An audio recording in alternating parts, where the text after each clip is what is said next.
from the Institute for the Advancement of Cognitive Education. These are powerful podcasts, conversations with scholars, authors, and professionals, cutting-edge resources, helping you to enhance better thinking and learning. Good day. Our guest today is Elsefie Wranz. She's a speech and language therapist and an audiologist for learners with special education needs for the past 25 years. She's got more than 20 years experience in language intervention for older learners with specific language challenges in both reception of language and written expression. She's got a particular passion to support the deaf learner with academic challenges, particular language challenges, and in that regard she's been trained as a High Hopes Home Interventionist, which is a home-based program that serves parents and families with deaf babies. She's also a part-time clinical tutor and lecturer at the Department of Speech and Language and Hearing Therapy since 1996 at Stellenbosch University. She's been a board member of the International Association for Cognitive Education in Southern Africa since 2001, and she is currently also an honorary member at the Institute for the Advancement of Cognitive Education. Elsefie, you are so welcome. Thank you. So our first question is, what is the significance of academic language versus casual language, specifically for the school-going child, and how can the enhancement of both academic language and casual language competencies improve better thinking and learning? Yes. So if we go back quite a few years, we go back to the research work that Noam Chomsky, very well-known linguist, did, and he viewed the acquisition of language for a young child as a swift transition from the inception stages, and that we talk about from birth, to the age of 3.6 years of age, and it was seen that children would be mastered the basic structure of their language in that period. But since then, other researchers in speech and language and the language acquisition came up with other research, and they declared that language development continues well into adolescence and beyond. And this language growth may be a product of incidental learning through exposure of learning materials, as well as direct instruction to target specific language skills.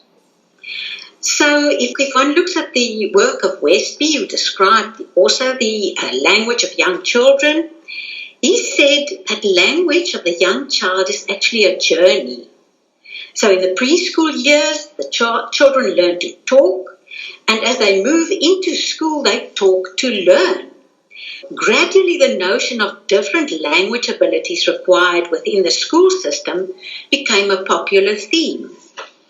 What we see is that school requires of a child to master social interactive or casual language, as well as an academic language. And other researchers stated that the ability to use and understand academic language is a very important prerequisite for school success, and that we know for sure now. Anne van Cleek distinguishes between casual talk, the abbreviation is CT, and academic talk, AT, as two registers of oral language, where AT is emphasized as a very important readiness and predictor skill for later academic success. Other researchers describe the two registers as cognitive, academic language proficiency, CALP, or casual language as the basic interpersonal communication skill, BICL. And those two terms were actually used to explain the research results of bilingual children who were fluent in conversational skills but achieved very poorly on verbal academic performance. One can describe casual talk as the everyday social language used during everyday life among friends, to get things done, to ask for things, and academic talk, on the other hand, the language used when one is teaching and learning that enables teachers and other adults to convey and children to develop and show their ideas and knowledge. Academic language is also the language that is heard in lecture halls and found in textbooks. Academic oral language should ideally form the basis for academic written expression. One of the major ways in which academic talk or academic language relates to later academic success is that it forms a critical and foundational skill to later reading comprehension, which on its own provides an essential part of school success. Elsefie, thank you very much. I think for many of our learners, this might be something new. I think many of us just think about language as one entity and never distinguished it into casual language and academic language. Am I correct to say that, the one is not more important than the other, but the development of both casual language and academic language is important? Absolutely. So we still have a few challenges. If we think that language acquisition is the process whereby children achieve a fluent control of their native language, and actually in most cases not much intervention is needed for a child, so we often think that the acquisition of language is just happening as the child grows up. And then he enters school, and most children seamlessly just progress in school and acquire also then the academic language as they go along. Yeah.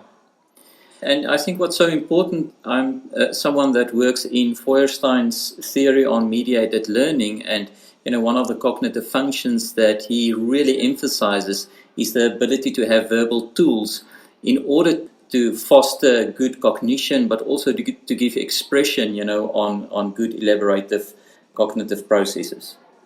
Absolutely, absolutely. That is your tool, how you use the terminology, how you use words, how you phrase, and how you express yourself, obviously is a reflection of what you know and how well your message and your communication gets across. So, of course, part of the purpose of this program is to raise awareness also amongst teachers and parents about the importance of developing both casual language and academic language. So what do you say, or what would you say, what are the biggest challenges that parents and teachers, maybe practitioners, might face in the development of academic language and social language? Yes, certainly there are big challenges. And I think the biggest challenges, in my opinion, that parents, teachers and practitioners face to improve the quality of academic language skills are that the art of academic language is not directly taught to children at school level. Yet it is required of learners to master both the casual language, the social interactive communication, as well as the more formalized and structurally more complex language of textbooks, of lectures, of essay writing, of oral presentations, of debate and public speaking. So we know that not all children enter preschool or school familiar with the requirements of academic language. In your blog post, which will also be available on our website, you specifically reference Van Cleek, which talks about the hidden school curriculum. Yes. That speaks about the explicit and direct teaching of language. Can you maybe elaborate a bit on that? Yes. Van Cleek, she views academic language as part of the hidden school curriculum, which means that it is present, it is very present, and it's required of children to actually, we just accept that they have to master it and that they should be proficient in that academic language. And we also know that it is a very important aspect of the curriculum, but it is not taught directly or explicitly to learners. Now, for the typical normally neurologically developing learner, it might not be a problem. But with a learner with specific language impairment or with any challenge, academic challenge, where he already finds it very difficult to acquire or to master one language efficiently, to acquire another register of academic language, not taught or instructed directly, would pose significant challenges. So for the academically at-risk child, for the specific language impaired child, it is simply unfair to wait until the child enters school in grade 1 in the foundation phase to then become concerned about academic language when we see gaps and when we see delays in their language development. Right, so Elsefie, one of our goals at the Institute is to give hope to parents and teachers and practitioners. And, in your blog post, you also refer to different ways how individuals can overcome these challenges. Can you maybe elaborate a bit on that? Yes. Now, it might sound a little bit ideal and maybe too positive and too over ambitious if I say that the role of the speech-language therapist, teachers and parents are of critical importance here, when we know that speech-language therapists are not always available in schools, and definitely in South Africa, not in our mainstream schools. But having said that, I still think that teachers and parents and speech-language therapists should take hands in this effort to start with the challenges to help a child to acquire an academic language as soon as possible. So I call it a collaborative relationship, and that must already start in the preschool class, where a speech-language therapist can go into the class and the teacher, she can help the teacher to develop and foster the use of academic language in the classroom. As language practitioners and as therapists who know what acquisition of language should look like and how a language is acquired, they can make the knowledge of academic language explicit to teachers already as early as in grade R, so that at-risk learners may be identified early. And if teachers are already made aware of the need to develop academic language in young learners, the early and efficient nurturing of academic language may benefit all children at risk for academic difficulties, as well as those with language impairment. So we also know, and that's the good news, that children who are afforded, and all children who are afforded, the participation of talk and taking part in talk, in classroom talk, right, they develop a very positive self-identity as a learner. And that is a good and positive thing for them if they can view themselves as being competent or as being in charge of their own learning. Elsefie, there's also very, very good pointers that you've listed in your blog post that parents can do. You maybe like to highlight those? Yes. Now, I think there are a few people that have very important roles to play here, and one of the groups of people, and we would like to call them our partners in the multi-professional team, and they are the parents.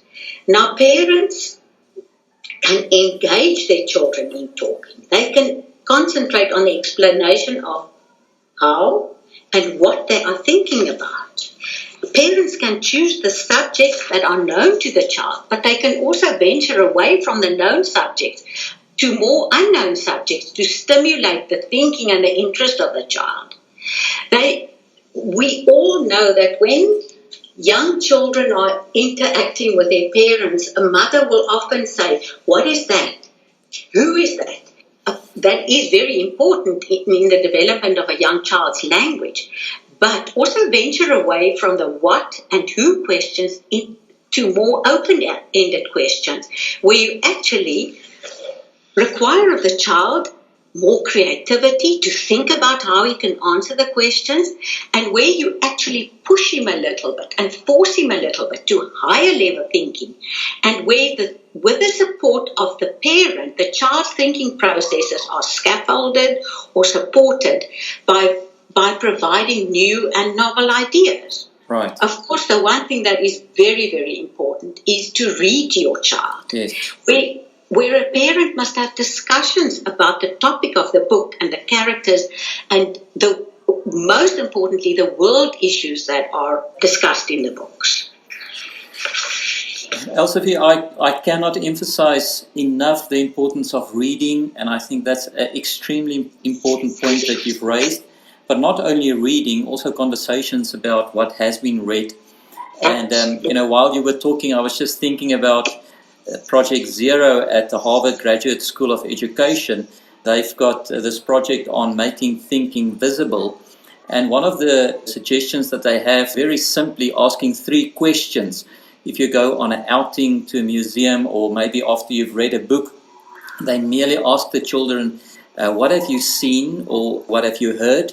And then the child must just explain what they've seen or what they've heard. And then they ask the question, what are you thinking about what you've seen or what you've heard? And then there's a discussion about that. And then the last question is, what are you still wondering about?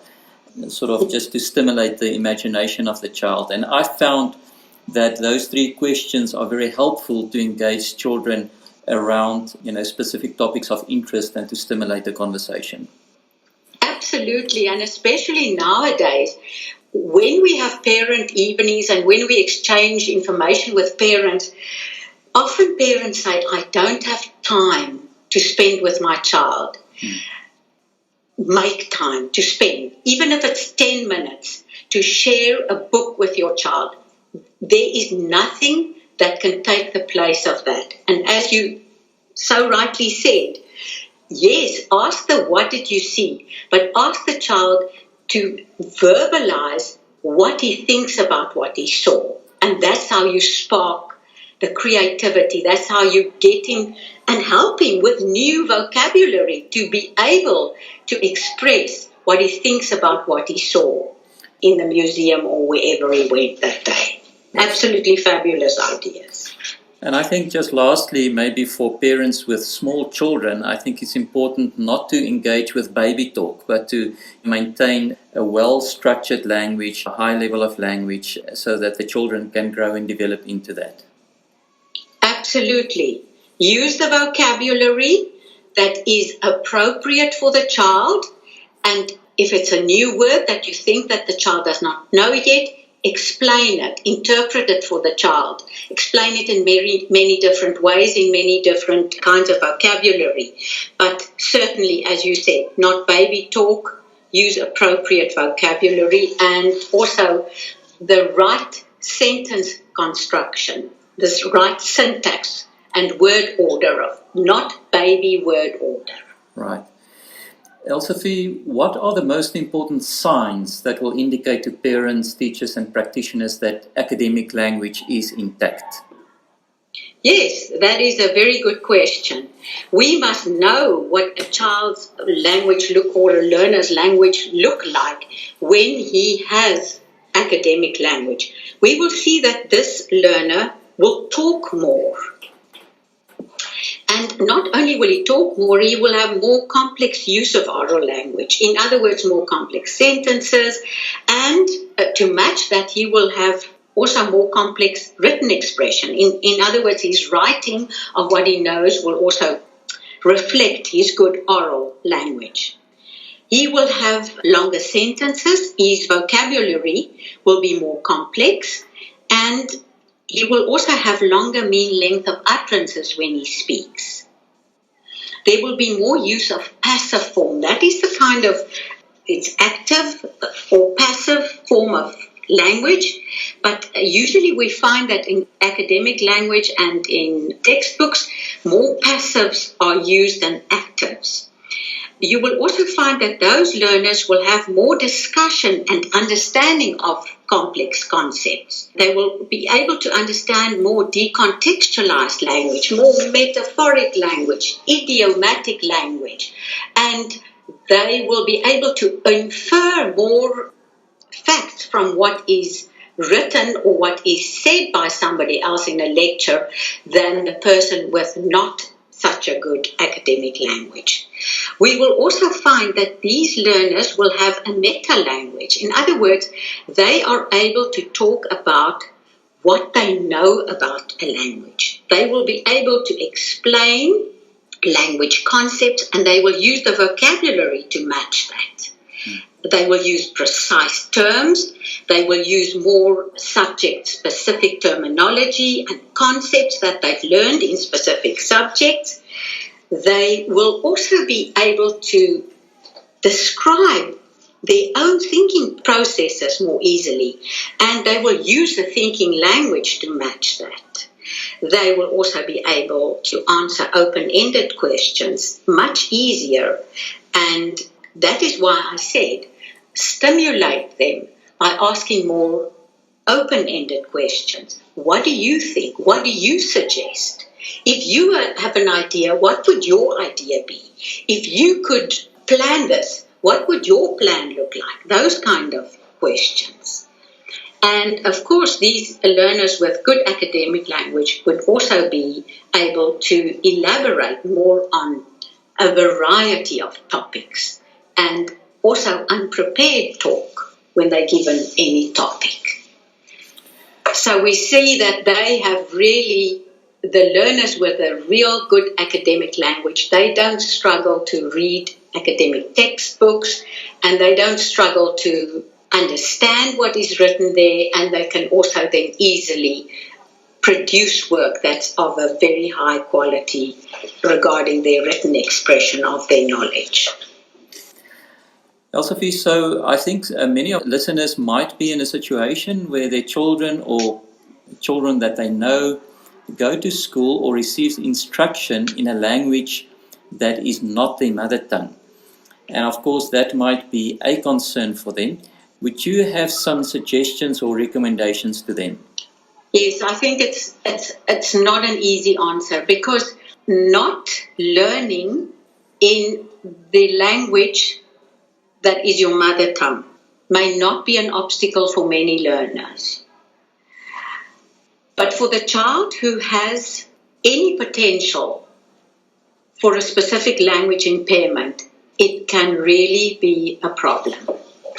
My suggestion is, if you decide, and sometimes parents don't have the luxury to decide in which language can I let my child go to school. Sometimes they don't have an option. So, say the mother tongue is Xhosa, and you can send your child to a school where his first language will then be English and additional language would then be Afrikaans. My suggestion is, see that you provide as best you can the model in English at home. Try and get the child to read as much as he can. Keep close contact with the teacher so that the teacher can tell you what she wants the child to do.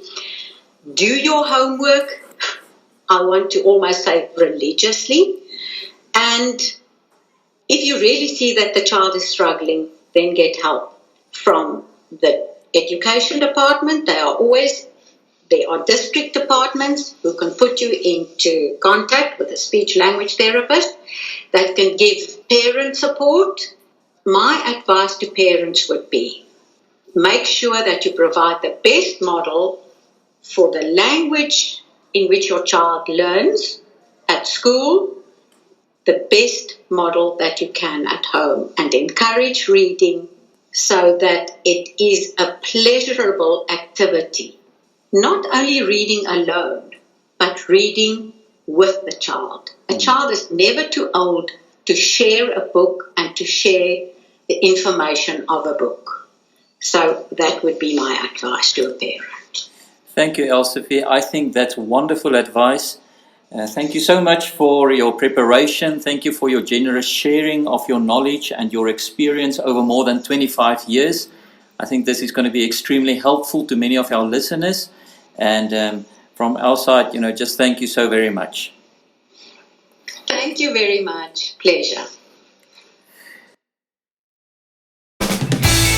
This podcast is produced by the Institute for the Advancement of Cognitive Education. Find us online at www.ilearnthinking.org or on social media at iLearnThinking.